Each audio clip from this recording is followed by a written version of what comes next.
ब्रह्ममुरारिसुरार्चितलिङ्गं निर्मलभासितशोभितलिङ्गम्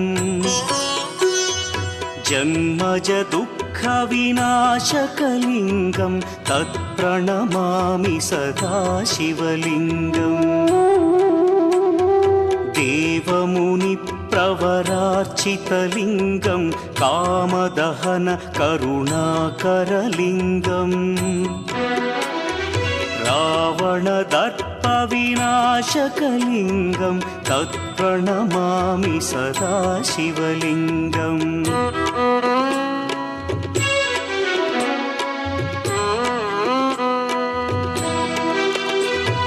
सर्वसुगन्धसुलेपितलिङ्गं बुद्धिविवर्धनकारणलिङ्गं सिद्धसुरासुरवन्द्यलिङ्गम्